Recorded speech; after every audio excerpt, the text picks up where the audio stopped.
when you're facing a medical emergency. Time is critical. Every minute matters. And today, time is on your side because Northcrest Medical Center is ready 24/7. We have the experience and expertise to act decisively and the leading edge technology crucial for life-saving surgery, letting you get back to the life you love. Northcrest Medical Center, bringing exceptional care to our community. I'm sure you have a lot of questions about this initiative, how it was developed, who's going to be behind it, how it will operate, and why you should become a part of it. We've put together a short program that we hope will be informative and answer a lot of your questions. Let me start with a little background. Last March, the Robertson County Economic Development Board, which used to be known as the Industrial Development Board, and the Chamber selected Vern Allen of Atlanta to help us develop a county-wide economic development program and strategy. Vern Allen has worked with communities across the country, but more important to us, they've worked with several Tennessee communities that have posted impressive economic successes over the past 10 to 15 years, including Clarksville, Jackson, and Cleveland. You'll be hearing more about Cleveland in a minute when our special guest, Gary Farlow, speaks to us. But at this time, I want to introduce Bill Allen, president of Vern Allen. He's going to give you a brief history of how the plan you have in front of you was developed using the input of over 200 business and community leaders. Once again, on behalf of the Chamber and the Economic Development Board, thank you for coming.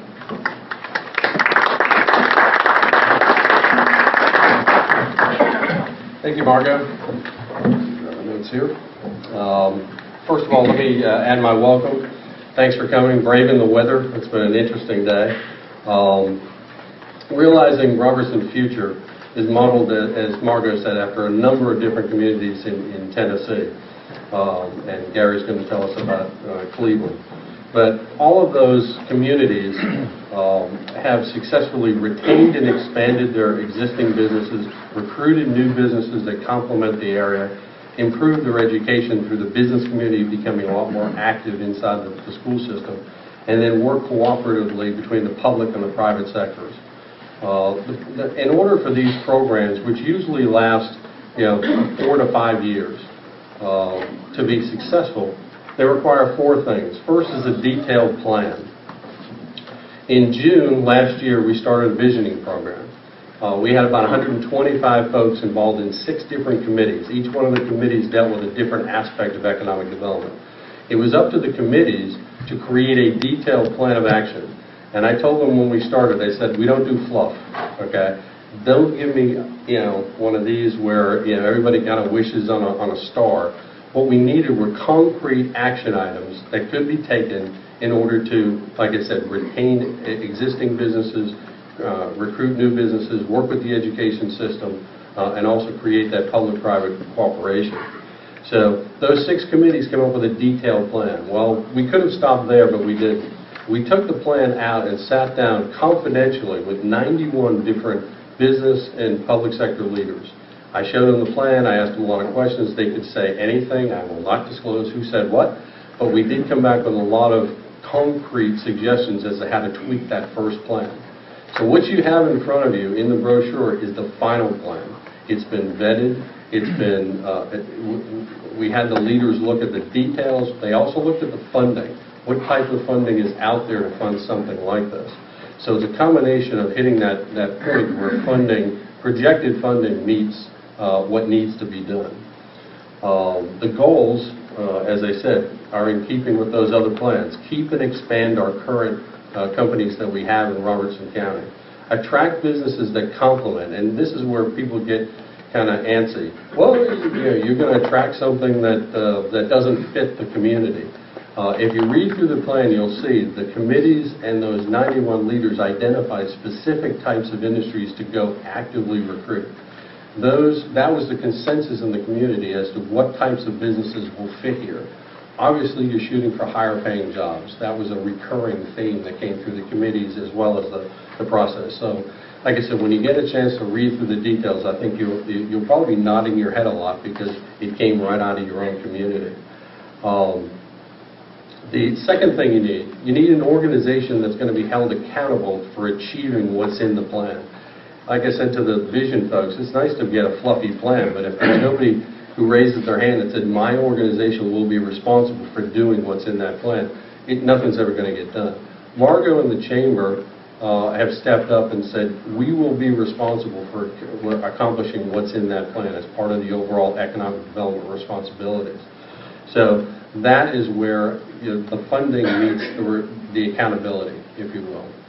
Third thing you need is money. Hey, $1.275 million was the price tag that the leadership put on this plan to accomplish this plan. And it's no surprise if you've read through the materials already. We already have $661,000 committed from the folks that you're seeing sitting beside me. So we're already halfway there. One of the things I stress is we're not looking for contributions. We're looking for investors. Okay? These plans, if you go around the state, if you go around the country, are funded through businesses saying, what's in it for me? Show me my return on investment. Sit down with me and explain exactly, and that's my job. So all of you will be getting a call. I want to come out and sit down with everyone and explain what the return on investment is. I can't do it from a podium. And the answer is real simple. What's in the plan for a bank is different than what's in there for a manufacturer, which is in there for a retailer, which is in there, and so forth, a utility, even a local government. So having the opportunity to sit down and explain exactly what's in it for you, we want investors to look at this plan and invest. The fourth thing you need is leadership, and you've been blessed with a group of folks who have come forward and said, this is the plan we want to get behind, this is the plan that we are going to put our own resources behind. And on that note, I want to introduce our chairman, Scott Raines, who's president and CEO of Northcrest Medical Center, sorry. Scott's going to introduce the leadership team and also talk about the impact on the community of this plan. So thanks for coming, and Scott.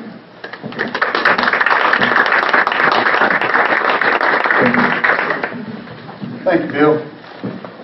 Good evening, and thank you all for turning out on what might be the most nasty night of this winter, if this is winter.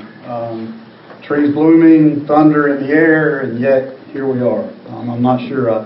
I hope the rapture hasn't occurred and we're the ones left behind. In spite of the recession that we're in and the economic times that we've experienced, we see development and growth all around us. We see it to our west, we see it to our east, we see it to our north, and yet we sit without such development. Those counties and communities, even a county as small as Cheatham County that arguably does not have the resource that we have been progressive and have put together a plan for growth and for development and for enhancement of the quality of life in their respective communities.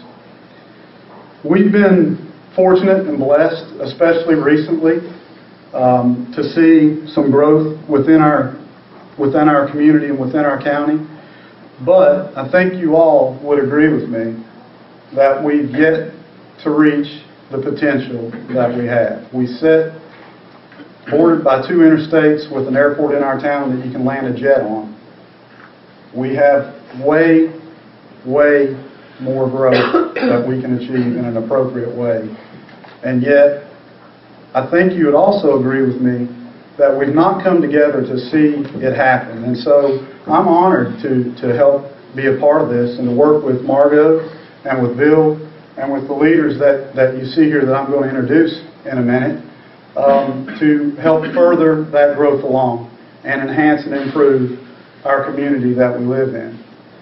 I would simply call you to remember where you're standing and the building that you're in and where we were 4 years ago with this piece of land that had nothing on it.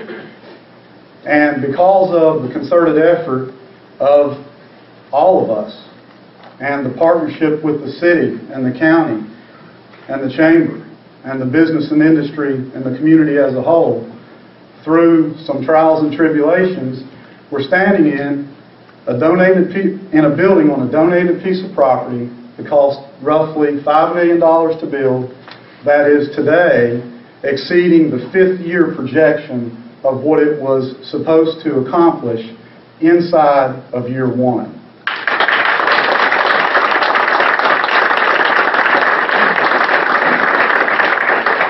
To suggest that things can't happen and can't be done here, and I've been here for 7 years, and I'd have to acknowledge there have been times that I've been one of those naysayers. I've been frustrated and I've been aggravated, and there have been times when I've needed to go do my own little mental health thing. To say that things can't be accomplished in this community and that it just can't happen here is really foolish. And I don't think that you would be out here tonight on, frankly, this crappy night, where you probably would have 100 other things that you would rather do. You're here because you at least have an inkling of a belief that something can happen. You're at least interested, and that's a good thing. And some of us are interested enough that we've made a commitment. And so again, I would urge you to at least give some time with Bill. Give him 30 minutes of your time to sit down and have a very candid conversation with you about what's going on. Listen, we need to aggressively recruit a corporate lifestyle here.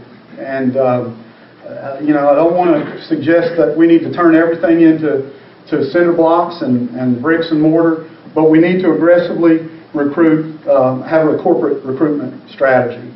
We need to be and have the best possible education and the best possible workforce that we can produce and provide to those businesses and industries that are interested in growing or interested in relocating or starting here. We need to provide existing businesses the tools that they need to prosper. We need infrastructure and we need transportation, and yes, that's a challenging issue that our elected officials, both at the city level, the county level, the state level, and the federal level, need to align and help us achieve. It's a non-negotiable issue that has to occur. To that end, it's happening, and it is happening, and you need to be a part of it. You need to help pull the wagon, not ride on the wagon. I'm preaching, I'm not going to have an altar. To those who say it won't work, it will take too long, or we're not going to stand still, we're going to take some steps in this county, and those steps are already happening. There's already over $600,000 raised. I'm only certain of a few things, guys. I'm certain I'm prematurely bald. I'm certain it's raining outside, and I'm absolutely certain that if we don't do something, nothing positive is going to occur. I'm absolutely certain of that. Sit still, nothing happens. Look at the building you're in just as the absolute tenable example. The hospital has taken a lead role in development and a lead role in helping drive our community, and in a regional way. Certainly in Springfield, absolutely in Robertson County, and quite candidly, across North Middle Tennessee and the metro area. Again, this building is an example. The hospital in and of itself is one of the largest employers, and the one-off businesses of the hospital are huge drivers of the economy. But the healthcare aspect alone of what we accomplish and what we achieve, and some of our medical staff members are here, and some of our board members and our affiliated boards are here. But what we also do as a hospital, and what our board is also committed to do, is not just focus on improving the healthcare and the offerings that we have in healthcare in our community, but to enhance and improve the community as a whole in a variety of ways that does directly and indirectly tie back to our mission. Again, the investment and the commitment to this facility, what we do with the county, what we do with the chamber, that really doesn't have anything to do with managing diabetes or replacing hips and knees, clearly enhance our community. And so, once again, our hospital's board has stepped to the plate and said we're committed to helping things along and helping realizing Robertson County's future occur. We have a lot of other folks that have made the same commitment. Many of them are here tonight. And I'm once again going to take my time up here and ask those of you that aren't a part of this leadership group and that have not committed as of yet to at least lend your ear to Bill for a few minutes. I have a sneaky suspicion that once you do, you'll be hooked, and that's a good thing. So that's not to suggest avoid him because you don't want to be a player. You need to be involved. But I'm honored to introduce the other leaders that are in the community that are playing a vital role in this endeavor and a vital role in this initiative. And they are, to my left, Robert Gardner of Springfield Electric. Robert, would you please stand?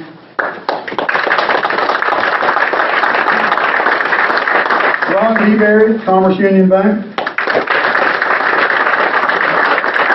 Ann Schneider, Farmers Bank. Mike Zummerman, Bassfitters. Simon Fossman, Cunningham Buick, GMC. I don't think Don Williams of F&M Bank is here, but Don Williams is also on board. Trim Beasley of CenterStar Incorporated. Matt Burnett Builders. There you are. David Payne, Payne Chevrolet. Jim Cood, Cumberland Electric Membership Corporation.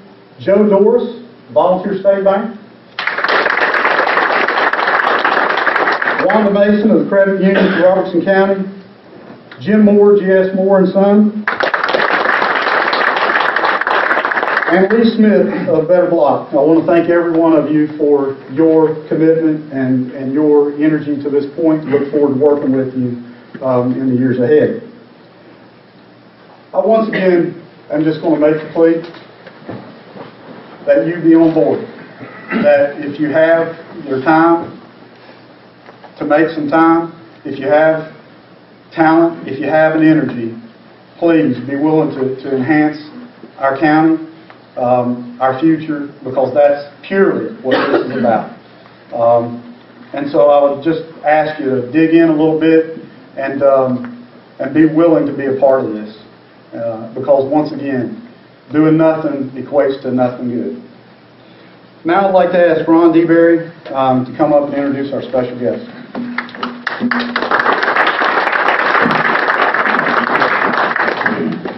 Thank you, Scott. Good evening, everyone, and I'm Ron DeBerry, President of Commerce Union Bank. And I want to say on the front end that Commerce Union is really excited about being able to participate in and be a part of the leadership of this initiative. The leadership team that Scott just introduced thought it'd be great tonight if we took a few minutes and let you hear from somebody who has first-hand knowledge of what an initiative like this can really mean to a community. So tonight we have as our guest Gary Farlow. Gary is the President and CEO of the Cleveland Bradley County Chamber of Commerce. And I was mentioning to Gary a few minutes ago, I'm pretty familiar with Cleveland and Bradley County because I spent 6 years in Ooltewah, which is just down the road from there. And I'll have to say both of them have changed a lot since I left there in 1992. But I want you to know that over the last 10 years, that Cleveland has been a major participant in the economic development, not only in Tennessee, but in the Southeast. I want you to know they have reeled in over $2 billion in investment into that county. So that gives you an idea of what a project like this can really mean to a community. So Gary's going to tell us more about it. Cleveland actually instituted or initiated their project in 2002. It was called Climbing the New Heights, and he's going to tell us about how what it's meant to it and how they brought in that $2 billion in capital improvement. So Gary, welcome to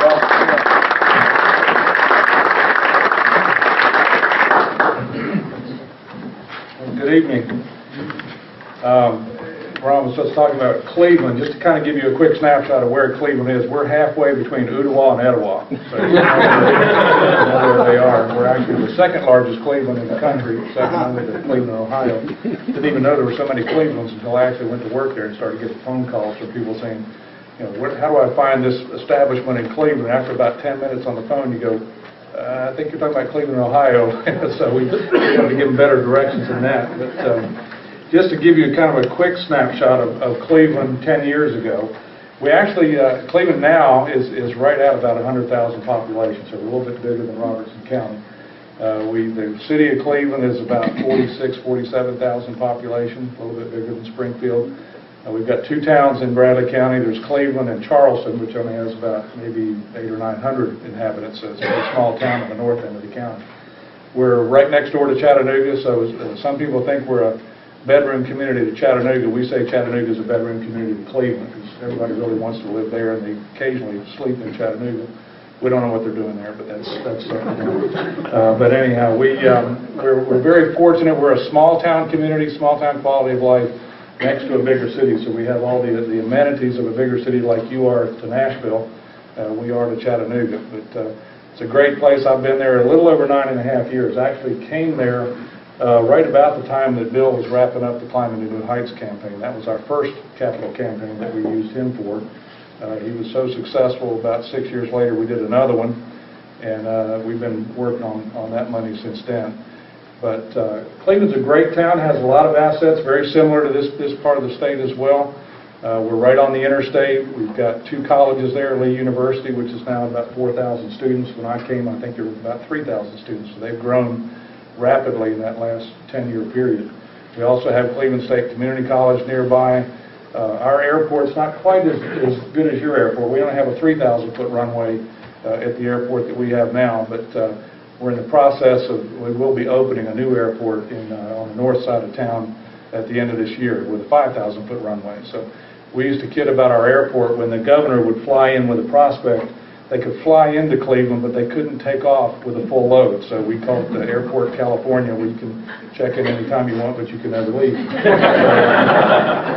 It's a nice airport, but it's very small and the runway's too short. So that's one of those goals that our Climbing New Heights campaign had, was to try to get a decent airport in Cleveland to accommodate some of these prospects and a lot of our existing industries there.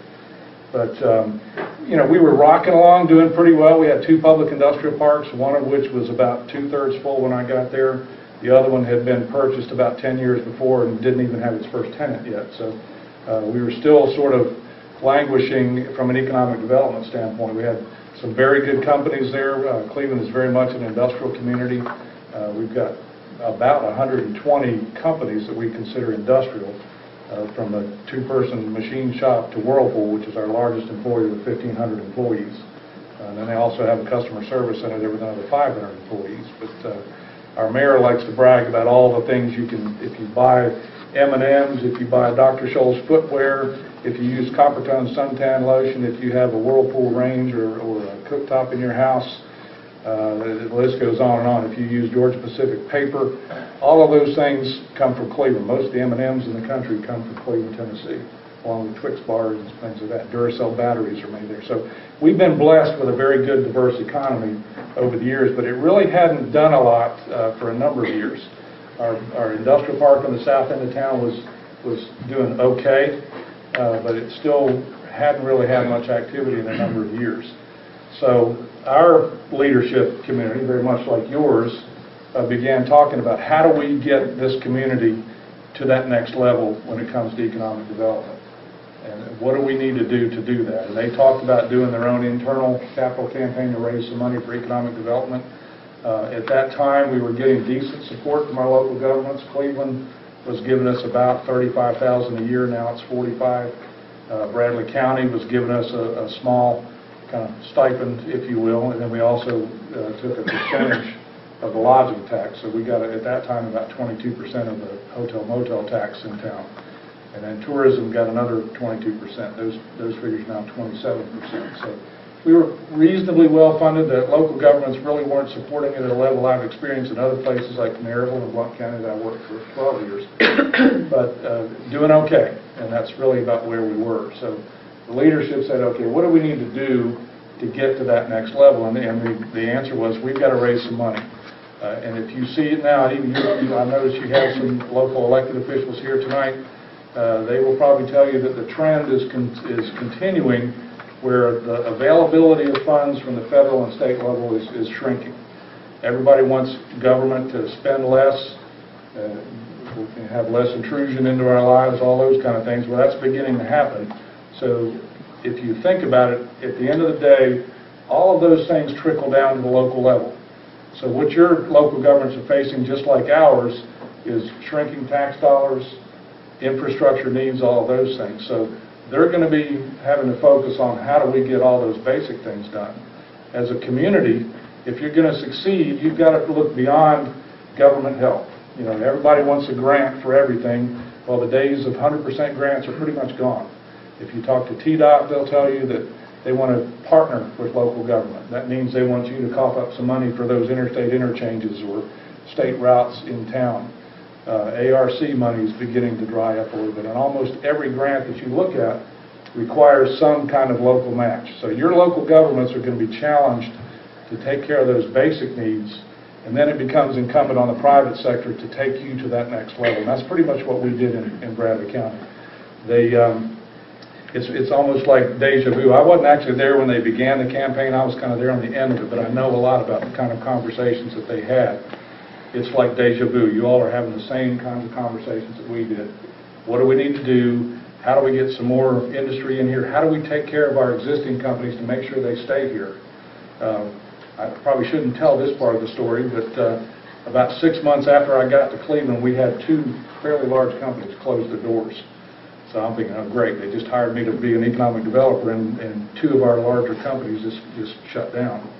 Well, that's not an uncommon story. I don't know if you've experienced that here in Robertson County, but there's no guarantee anymore that companies are going to stay. So you've got to do things to try to help them stay. Our biggest success since I've been there with the large employers, Whirlpool, just yesterday, as a matter of fact, or Tuesday, Whirlpool had an opening celebration for their new $147 million manufacturing plant. Doug Berry, who's my economic development vice president, got called to Nashville about a year before then, and we're told by Whirlpool that, look, we're in a 100-year-old facility here. We can't continue to operate in this facility. What are you going to do for us? So our option was find them another place in town or watch them go to Mexico. And this is after a number of years of doing things for Whirlpool to keep them there. So you can't take that stuff for granted. When we went through our process, we said not only do we want to bring new industry in, because nobody can guarantee us that those plants will stay here forever, but we also want to make sure we're taking care of those existing companies. So we do exactly the same thing for an existing manufacturer if they're doing an expansion as we do for a new company coming to town, because most of your new job growth is actually going to come from those existing companies anyway. So we took that very seriously. We also said, you know, we're not a tourism destination, but we're on the way to a lot of tourism destinations. We've got Cherokee National Forest within 30 miles, rivers, lakes, all kinds of things that people come from all over the world to see, and we're not capitalizing on that. So we decided we needed to put some more money into tourism development. So we went through that same process that you're going through here. What are the goals? How do we get there? Who do we need on the team to make that happen? And we did, at that time, that capital campaign raised $1.6 million. And we divided that up among new industry recruiting, existing industry services, workforce development, education programs, and tourism development were the primary things that we worked on. We worked pretty hard over those years. The thing that enables you to do that we couldn't really do before, this was our campaign brochure. This is the second one we did, because we did pretty well with the first one. By the way, that first program was supposed to be a 3-year program. They raised the money over 3 years. We made it last 6 years. So it's not just you're going to do this every 3 or 4 years. If you work it right, Mongo, the challenge is that you can stretch those dollars a long way. But what it enables you to do is it makes you a player. One of the things we didn't get a lot of was, you know, we couldn't go on trade missions with the governor when he went to another country like Germany or Japan. We went to maybe 1 or 2 trade shows a year. We were able to have a small brochure about the community. We had a decent website. We didn't have a lot of staff at that time. We actually did hire a couple more staff in the economic development end of the department, or end of the chamber. It enabled us to do a lot of those kinds of things that you're trying to do now. We've got good participation from our local banks. We have very good participation from our other, kind of well-heeled leaders in the community, and a lot of smaller companies as well. We raised money from as much as $50,000 to $75,000, $100,000 down to $3,000 or $4,000. So it's a great way for the community to come together and kind of accomplish the goals that you need to accomplish. So what was the impact of all of that fundraising that we did? And I'm not bragging here, just I happened to be at the right time at the right place, and I had a little bit of experience before I got there, so I knew a little bit about how to do economic development. But it really takes the whole community pulling together to do that sort of thing. You've got to have local government cooperation. We had the city and the county government that were participating with us. They actually bought the 2 public industrial parks that we had. Didn't give us a lot of money to market those parks, and they didn't even give us a lot of money to develop those parks. But you have to have that kind of cooperation. We also work very closely with TVA, state of Tennessee. But once we had those funds in place, we were able to do things like when the governor decides to go to Germany to do a trade mission to recruit Volkswagen suppliers, we were able to participate in that event. When we needed to go to see Wacker, Wacker, it really looks like Wacker, but the name of the company is German, so it's Wacker. That's the big investment that Bill told you about. I'm sorry, somebody just mentioned earlier. It gave us the ability to take our county mayor, our community college president, chairman of the Industrial Development Board, and myself, and another faculty member from Cleveland State Community College, to Germany to visit Wacker's corporate headquarters in Munich. And then, more importantly, it gave us a chance to go visit their plant in Berghausen, which is a huge chemical operation. You know, in Bradley County, we've got a paper mill right across the river in McMinn County. The last thing I wanted to be was the guy that recruited another smelly industry in our community. So we literally went to Berghausen for the smell test, and also just to check out the company. They're a 10,000 employee company in a 20,000 population town. So those funds enabled us to do that, and enabled us to pay for some of our local officials to go. Because as you probably know, if your mayor went on a trip to Germany, probably half of the electorate's going to be thinking it was just a junket, and he got to go to a nice vacation spot on the taxpayer's dime. Well, we didn't do that. All of that was paid for privately. So enable us to do that, enable us to go to a number of trade shows per year. We usually participate in a number of those things. We're also members of, if you know about the Tennessee Economic Partnership, TEP, we're a fairly significant player in that organization. So that gets us in the game. It gets us in front of prospects when they come to the state or when they come to the region. It enables us to do those kinds of things. It also enabled us to do things like our Tennessee Scholars Program, which is a program to help kids get a little bit more intensive course of study in high school so that when they get out, when they go to local community college, they're not having to take a lot of remedial classes. On the tourism side, we've done a number of tourism publications that we couldn't have done without those funds. So the list kind of goes on and on, but the point is it takes a team, it takes commitment from the community, and it takes, as Bill said, money. The result of all of that, in the last 10 years, we've had a number of existing industry expansions like Southeastern Container, which is a supplier to Coca-Cola. Mars has done some expansion. Duracell Batteries has done some. Olin is in the process right now of spending $160 million to convert their plant from a mercury technology for producing chlorine to a membrane technology. Whirlpool just invested $147 million in their new manufacturing facility that keeps 1,500 jobs in our community.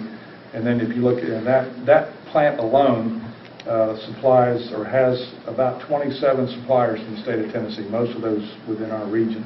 So that was a critical component of our program, was to be able to keep them there. The big ticket item was Wacker. Initially, it was a $1 billion project. Now they're up to $1.8 billion and growing. So they're the Hemlock, the competitor to Hemlock, if you know about them. Unlike Hemlock, Wacker is continuing to invest. The last investment they did was a $300 million investment in the midst of everybody else kind of pulling back and shutting down operations all over the world, especially in China. We've got, right now, we're working on about 6 other existing industry expansions, and we've got a fair number of prospects now due to the Volkswagen plant. Volkswagen is only 20 minutes from Cleveland. Wacker's 15 minutes on the north side of Cleveland, so we're kind of sandwiched between 2 of the biggest investments in Tennessee history. So right place, right time. We've been doing that. But one of the things that our second campaign, the Climb to New Heights, or the Compass campaign, enables us to do is to go after those Volkswagen suppliers and the locker suppliers and downstream customers. So a lot of things that you can do with these funds. It's really critical. We couldn't have done this with local government support. It had to come from the private sector, and it's paid off very well for us. The Compass campaign, by the way, we raised $1.3 million in the middle of the worst recession since the Great Depression. So Bill knows what he's doing. But I'll quit. I know you've got some other speakers, and I'll be happy to stick around afterwards if you'd like to hear more about what we've been doing in Cleveland. I can talk about it for hours, but Bill told me I had 10 minutes. So but thank you for letting me come. Beautiful Chamber of Commerce.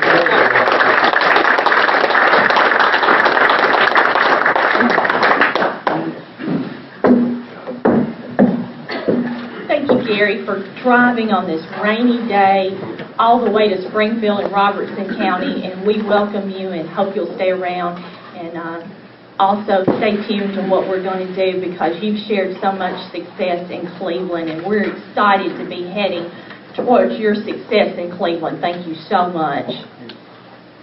Okay, guys, it's time to move forward in Robertson County. I need you to shake your head and tell me you're on board to talk to Mr. Bill Allen. Shake your head. Come on. Need all your attention. I'm Ann Schneider, and I'm Vice President of the Farmers Bank. And on behalf of the Farmers Bank, we are so excited to be part of this. And Scott, thank you for chairing our group and our leadership team, and thank you for Northcrest. You're a blessing to our community. We've asked several members of our leadership team to talk to you briefly about why their organizations are going to support this initiative. Robert Gardner will touch on the transportation and the infrastructure section of the plan and how the private and the public cooperation is needed. Mike Zimmerman will discuss the education and the workforce training section. Calvin Cochran, with the help of Matt Burnett and David Payne, will discuss the impact of retail and existing business. And Trim Beasley will finish it up and discuss how realizing Robertson County's future will hold a great potential for our community, not just one business or one person, but for all of us. It's my pleasure to welcome tonight Robert Gardner of Springfield Electric.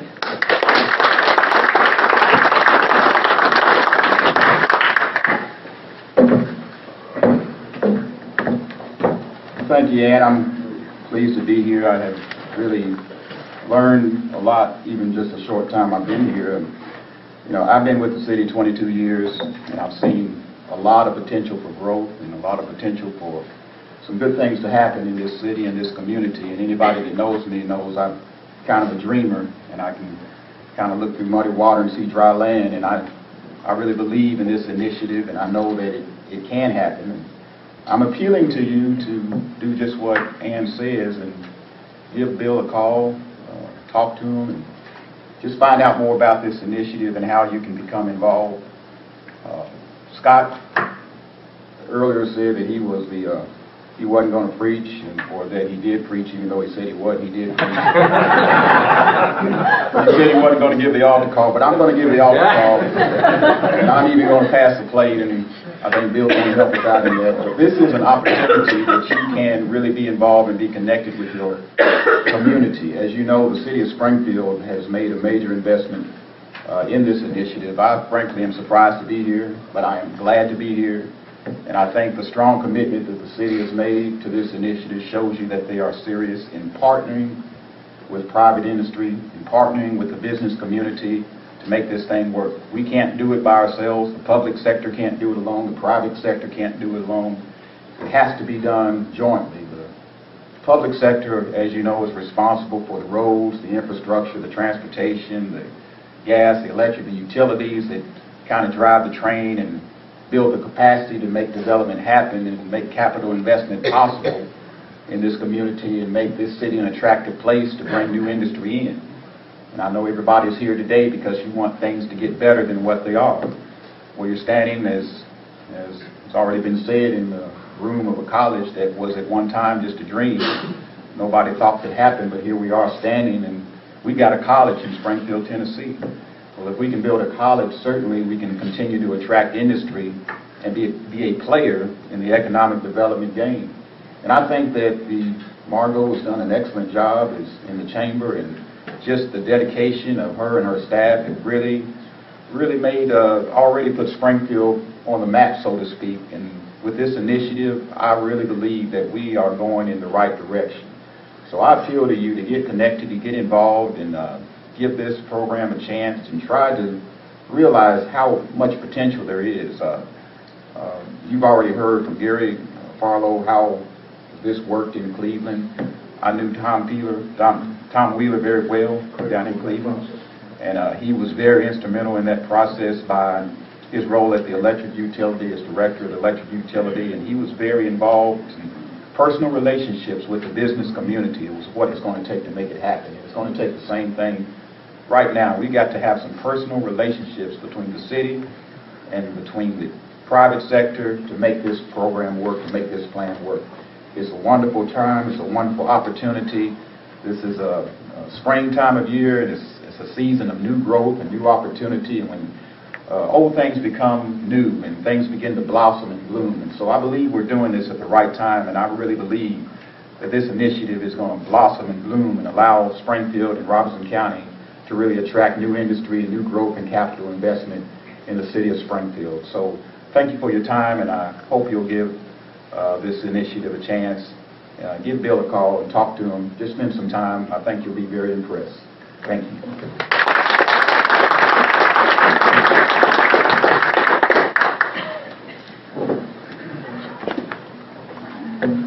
Hi, I'm Mike Zimbrunnan. I'm the Vice President of Operations at Bathfitter. We've only been in the community for about 5 years, but we're really excited to be part of that. And I think this initiative just builds on that. And when last June we talked about having this visioning process, and we started sending our employees to be participants in that, and giving our input on what we needed as an industry in the community. And I think what came out of the visioning process you see in this booklet, and is really a very exciting program. So now I think the excitement is we really need to support it and participate and move this thing forward. So we're really fortunate. We've got a good basis of agriculture. We've got a good basis of industry here. But in order for us to continue to grow, we have got to have a quality workforce. We've got to have a quality education system in our community. And part of this will create excellence, I think, for all of our businesses as we invest in those two things. This plan includes expansion of what's called the READY program, and it's a series of initiatives to help unite the business community and the schools and create really some long-lasting relationships there. They're working on apprenticeship programs, a job shadowing program, and really trying to get our high school kids to understand what's available right here in Robertson County so that they're not taking off and never coming back. I think this program will really help us develop that partnership, and it's really, I think, important and will have a great payback for our business, for our employees, for our kids, and our whole community, not just today, but far into the future. We also applaud the Workforce Technology Initiative, which is really trying to lobby the opportunity to have a Tennessee Technology Center here in Robertson County as well. When we can implement something like this, it'll let us share common experiences and common knowledge and help lead us on a path toward excellence. If you've ever seen any of our pictures in the paper, you always see this banner. It says, "We're in this together."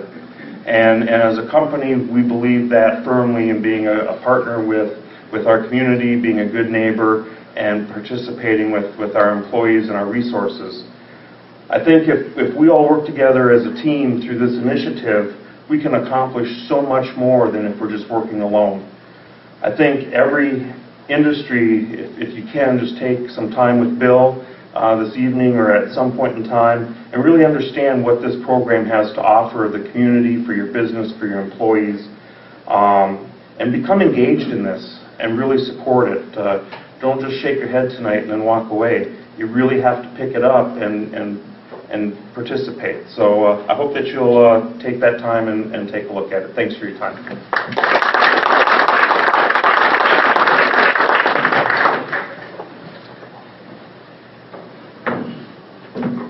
Thanks, Mike. I'd like to ask David Payne from Payne Chevrolet and Matt Burnett from Burnett Builders to come up here and kind of back me up.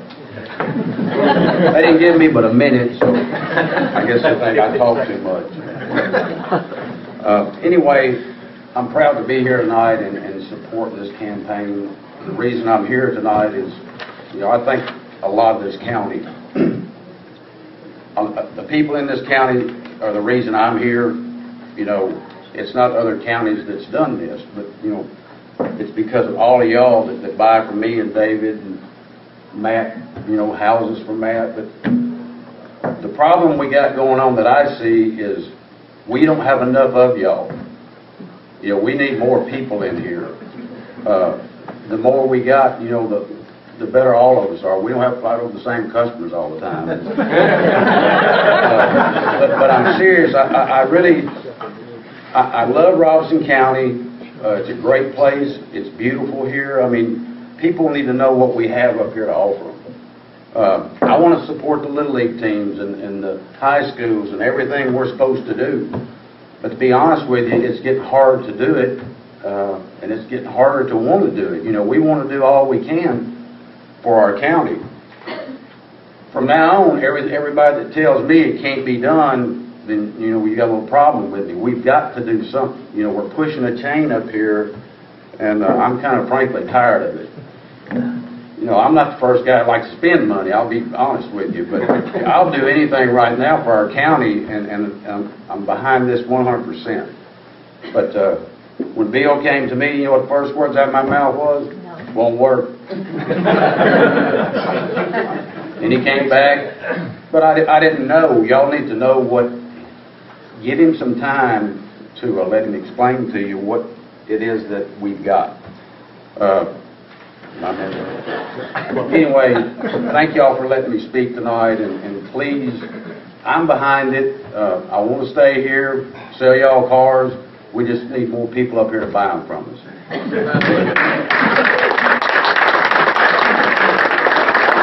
Good speech. I've lived here all my life, and a long time ago, Robertson County was on par with Sumner County, Wilson County, Montgomery County. Well, that gap is wide. We're at the bottom. We're not close to Wilson County. We're not close to what's going on in Sumner County, and we're definitely not close to Montgomery County.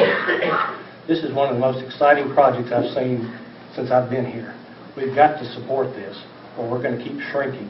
The gap's going to keep getting wider and wider if we don't have 100% support from the people in this room, and if you go out and recruit people. Bill is a great person. We're doing a project now, and we've had 100% cooperation from the city. I'm very pleased with them, and I've seen a big turnaround, and they're willing to make this work. Thank you very much.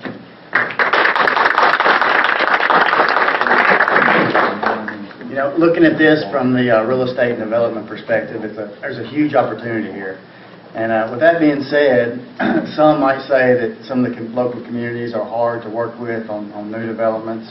That kind of thing won't work.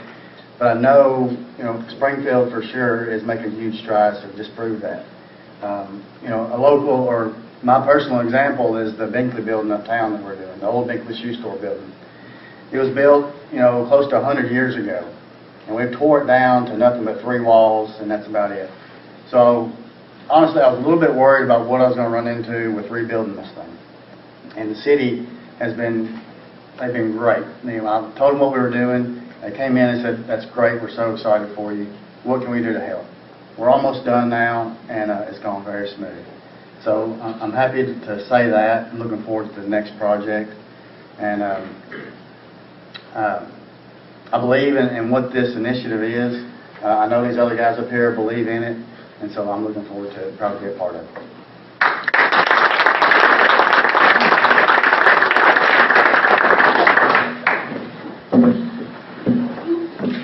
I'm Trim Beasley, president of Center Star, a little research and development company, and Also proud to serve on the board with Ron at Commerce Union Bank, and I'm your last speaker. And that probably says volumes prior to what I've said in the past. I'm here really to twist it a little bit because my part of the program has to do with civic involvement. And I look around the room and there's, without exception, I think I probably tried to get in everybody's pocket at one time or another for one cause or another. One that stands out is when we were working on the planning and the development of Northcrest. It goes back quite some time, but you could see what that has done for this community. And fortunately, there were a lot of generous citizens that lived within the boundaries here, and that put their hand deep in their pocket and helped us with that. I've also been involved with working at the YMCA, and once again I look around the room and I see a lot of people that are serving on the same boards that I, and it's rather frustrating going back to the same people for every cause, regardless if it's Boy Scouts, YMCA, the hospital, Girl Scouts, whatever, you name it, and it's the same body of individuals that typically support each entity. And with the advent of a development program such as Robertson Future, we began to grow our economy. The projection is that it'll bring 600 new jobs, and that's just from corporate recruitment. The projection is it'll create $38 million in sales. That'll be $38 million that goes into the retail pocket, builder's pocket, bank's pocket, hospital's pocket, comes back to our pocket. I encourage you to please look through that program and help us reach our goal of 1,275,000. We're already at 661,000. This is a 4-year plan. So do what you can do. Tomorrow morning when you have an opportunity to go to your office, read over the brochure, call Margot, call Bill, call any of us here that are Service Leadership Committee, and we'll be happy to answer questions for you and try to help you make that commitment and the decision. If Scott was right, and this was the rapture, I'm going to need to go home and see if I've got a wife and a daughter. So with that, I want to thank you guys for coming and enjoy the rest of the evening. Thank you.